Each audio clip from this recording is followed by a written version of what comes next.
Hi guys, so I've said before, when it came to the choice of protecting the Union or getting Brexit done, those who sold the idea that Brexit needs to be done were willing to sacrifice Northern Ireland and the Union with Scotland. Now, Kate Hoey, a former MP and current member of the House of Lords, wrote an article back in 2016 in favour of Brexit from a Northern Ireland perspective. She said at the time, Brexit won't hurt Northern Ireland at all, instead it will brighten its future. Yes. Well, let's hear her current take on Brexit and how it's brightening Northern Ireland's future. I think we all kind of know how we got here, that Northern Ireland was sacrificed, because it could have been that we weren't going to get Brexit at all. Finally, some honesty from these people. Brexit trumped the Union. Brexit trumped Northern Ireland. Northern Ireland had to be sacrificed in order to get Brexit.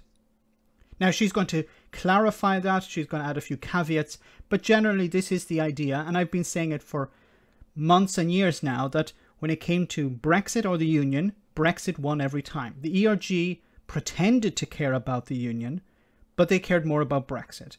Kate Hoey pretends to care about the Union, but she cares more about Brexit.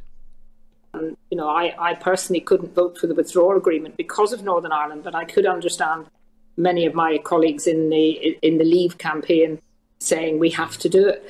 I'm still hopeful, perhaps a bit too hopeful, but hopeful that I do genuinely think that the Prime Minister understands that this cannot continue. She understands that this, so she's talking here about the withdrawal, sorry, the protocol, the Northern Ireland Protocol, that the Northern Ireland Protocol can't continue. And Boris Johnson understands this. Really? You truly believe that Boris Johnson cares about the Northern Ireland Protocol? You truly think that he cares about Northern Ireland? Really? He doesn't. He hasn't. He's lied to the people of Northern Ireland. He's lied to the people of Britain. At what stage will you realise that he's a liar and he cannot be trusted? The way it is, I think he understands that he did make promises to people actually in Northern Ireland, making the promises that, you know, if you get these forms about anything, just tear them up. Boris Johnson made promises. Look, I have to laugh because this is beyond a joke. Boris Johnson made promises to me. Do you know how many people Boris Johnson has made promises to? People even within his own family, people in his own party he made promises to. Boris Johnson's promises mean nothing. Actually, when Boris Johnson says X, it's probably the opposite of X. Reality is the opposite. I saw a funny tweet the other day. Why did Boris Johnson cross the road? Because he said he wasn't going to. This is the stage we're at. Boris Johnson is completely unreliable. So there's no point talking about Boris Johnson making promises. And throw them in the bin. And I think that Lord Frost, since he has come in as the Brexit minister, has been a breath of fresh air and has really gone out of his way to listen to people.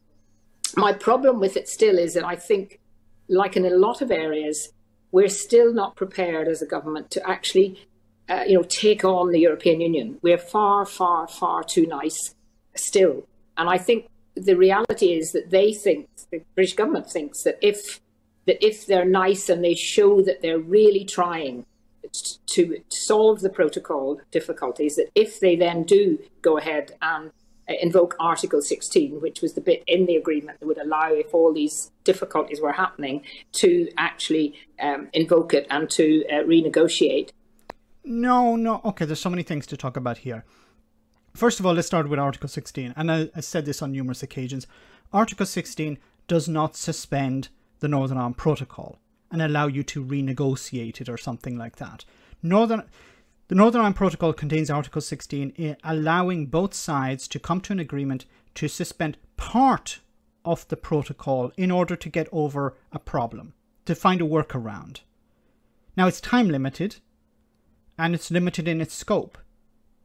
But it doesn't suspend the protocol, and it doesn't involve some sort of renegotiation of the protocol. Now, Brexiteers are trying to sell this idea to the public that, yes, we just need to invoke Article 16, the protocol is over, and then we start from afresh. No, it doesn't work like that. And also, this idea that you need to be aggressive because you're being too polite. Look, if you went out, you wanted to buy a house, and you went to the bank and you said, look, bank manager or whoever, can you give me a mortgage? And you sign an agreement to pay, whatever, £300, £500 a month for this mortgage. It doesn't matter how polite you are. It doesn't matter how aggressive you are. If you have signed an agreement, you have to respect that agreement. Otherwise, there are consequences. So Boris Johnson being aggressive with the EU or being polite and nice with the EU makes no difference. He has signed an agreement, an international agreement. He has to respect that.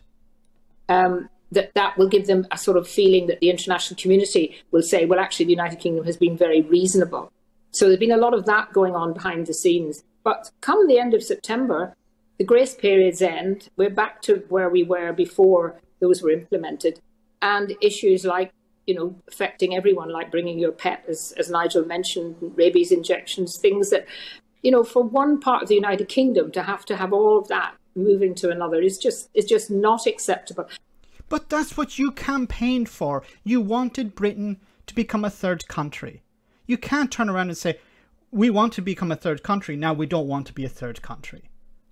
This is what you wanted, and this is what you have received. Now, just a complete side note here. GB News is a complete farce, because why does it say here, Kate Hoey, Northern Ireland MP, and independent peer? Peer is correct. Northern Ireland MP. Now, Kate Hoey used to be the MP, I can show it to you here, for Vauxhall. But Vauxhall is not in Northern Ireland. Vauxhall is in Greater London. Why are they calling her a Northern Ireland MP? It doesn't make any sense. But just back to the point of, look, Brexiteers had a choice. They could have defended the union by maintaining the entire UK within the single market and the customs union, but that wasn't good enough. They didn't want that. They wanted their Brexit by any means. And of course, when push came to shove, the decision was, do we protect Northern Ireland's position in the UK, or do we have our Brexit? Brexit won out.